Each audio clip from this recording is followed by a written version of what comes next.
Assalamu alaikum, dear learners. How are you? I hope you are doing great in your life. I'm your trainer, Muhammad Mushahid Haider.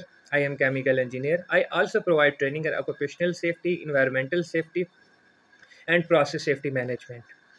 Today, it is our third lecture of OSHA 30R, that is energy isolation and low toto.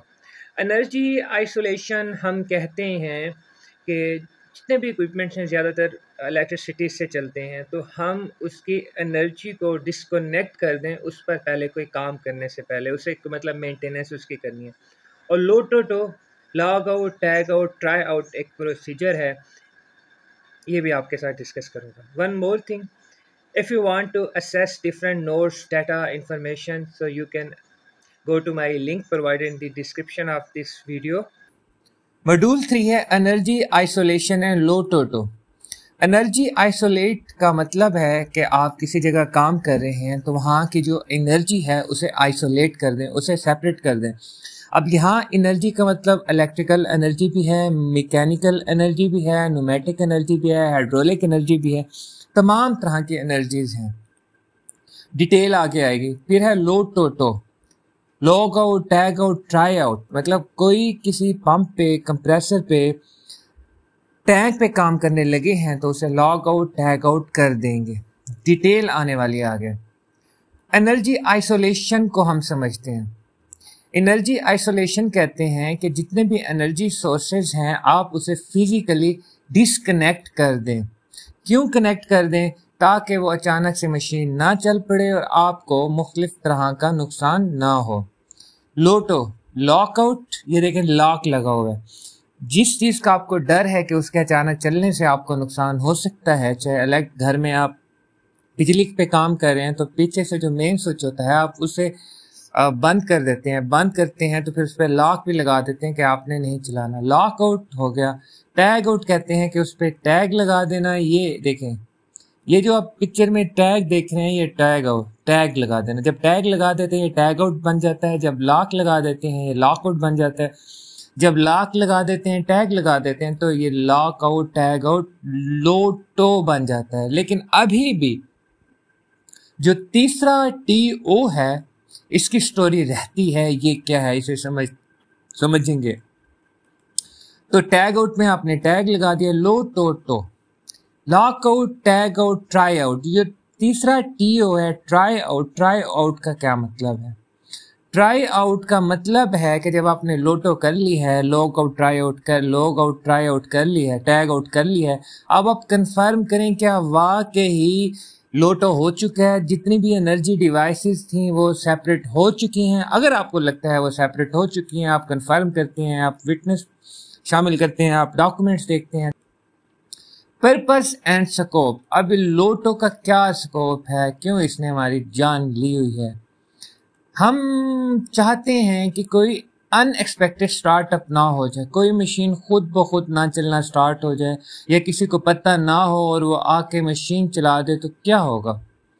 Mostly जब maintenance हो रही हो या inspection हो रही हो उस वक्त आप लोटो करते हैं। अब आपको एक वीडियो दिखाता हूँ, आप ज़रा वीडियो देखें। अब इस वीडियो में एक वर्कर है जो मेंटेनेंस कर रहा है। अब इस मशीन को ऑन करने का जो बटन है वो दूसरी साइड है। अब दूसरा वर्कर आया, उसे नज़र नहीं आया, उसने इसे प्रेस कर दिया, मशीन चली और ये अंदर आ सकता, और एनिमेशन में दिखाया भी गया है कि ये अंदर आया है।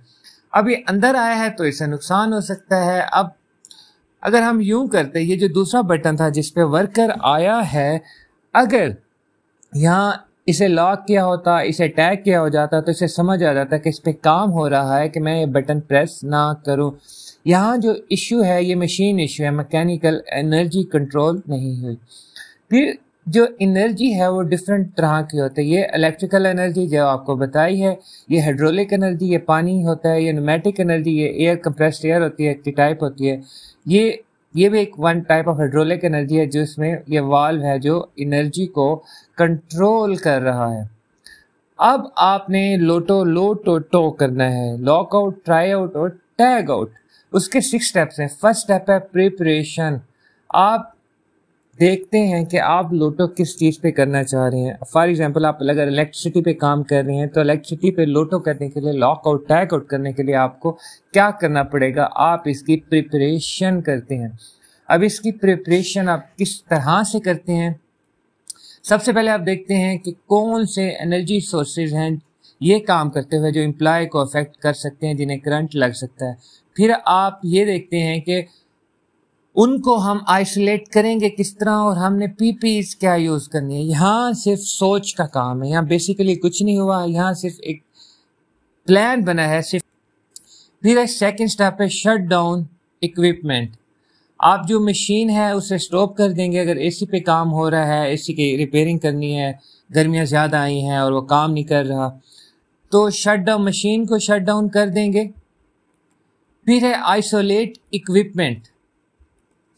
अब यहाँ तो आपने जो आपका एसी था उसे आपने आइसोलेट कर दिया है, लेकिन हम यहाँ नहीं रुकते। जहाँ से एनर्जी आ रही है, जो डीबीज हैं, जहाँ फ्यूज ब्रेकर सर्किट्स लिखे होते हैं, स्विच गियर्स होते हैं, आप उधर भी उसे भी आइसोलेट कर देते हैं, उसे भी ब्रेक कर देते हैं।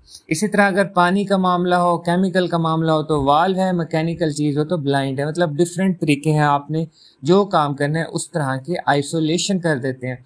फिर स्टेप 4 में आता है apply lock out tag out. आपको अब लगा सारी चीज़ें ठीक हैं तो आपने लॉक भी लगा दिया, आपने टैग भी कर दिया। फिर स्टेप यहीं नहीं रुकते, आप एक बार फिर कंफर्मेशन करते हैं कि कोई एनर्जी स्टोर तो नहीं है अंदर जो रह गई हो। इसमें मैं ये मिसाल आपको देता हूँ। बाज़ का आप घर में प्रेस कर रहे हो तो आप बटन बंद भी कर दें इलेक्ट्रिसिटी का, फिर भी आपको कभी कभार करंट लग जाता है। वो होती है स्टोर्ड एनर्जी। आपने वो स्टोर्ड एनर्जी भी रिलीज करनी है। इसी तरह अगर कोई गैस का सिस्टम है तो उसे डिप्रेशराइज करना है। किसी ऐसी जगह पे काम कर रहे हैं जहां पानी है तो उसे वेंट करना है। मेन क्या है, आपने जो स्टोर्ड एनर्जी है उसे रिलीज करनी है। लास्ट स्टेप है वेरीफाई आइसोलेशन। अब आप आइसोलेशन को वेरीफाई करेंगे, वो ट्राई आउट वाला वेरिफिकेशन टेस्ट करेंगे। एक बार दोबारा चेक कर लेंगे, विटनेस को देखेंगे कि विटनेस हैं जिन्हें बताया हो कि हाँ वाकई वो काम हो रहा था और अच्छे तरीके से हुआ है।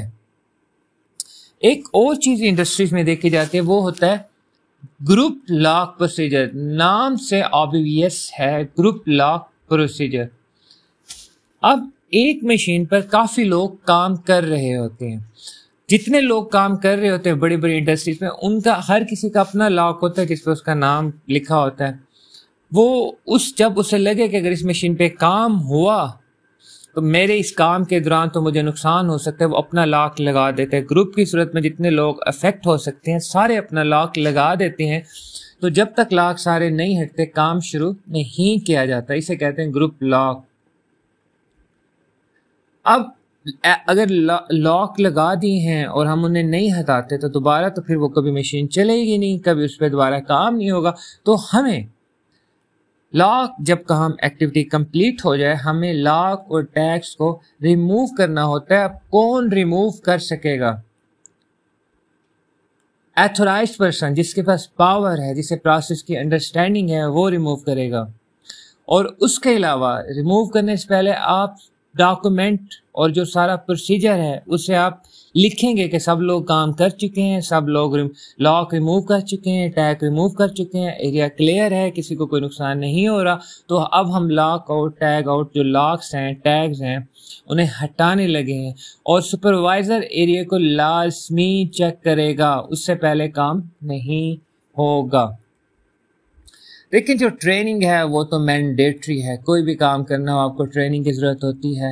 आप ट्रेनिंग के बगैर कुछ भी नहीं कर सकते, एरर्स के चांसेस बढ़ जाएंगे। और फिर प्रोग्राम रिव्यू आपको एनुअली या जब भी कोई एक्सीडेंट हो जाए या बाई एनुअली इंस्पेक्शंस करनी पड़ती हैं। अगर आपका सिस्टम चेंज हो चुका है, प्रोसेस चेंज हो चुका है, तो आपको लोटो की कंडीशन चेंज करनी पड़ सकती है और आपको डॉक्यूमेंटेशंस भी करनी पड़ती हैं। मैं आपके लिए बहुत मेहनत से डाटा अरेंज करता हूँ, वीडियोस लेक्चर में शामिल करता हूँ ताकि आपके ऑब्जर्वेशन बन सके। ये आपकी असाइनमेंट है आपके अंडरस्टैंडिंग चेक करने के लिए, और जो रजिस्टर्ड स्टूडेंट्स हैं व्हाट्सएप ग्रुप में आंसर शेयर कर देंगे। और अगर आप हेल्थ एंड सेफ्टी से रिलेटेड नाली से अपडेट रहना चाहते हैं तो वीडियो डिस्क्रिप्शन में जाएँ, वहाँ आपका लिंक्स इंतज़ार कर रहे हैं, जहाँ आप मुझसे और ज़्यादा कनेक्ट होकर और ज़्यादा फ़ायदा उठा सकते हैं। Thank you.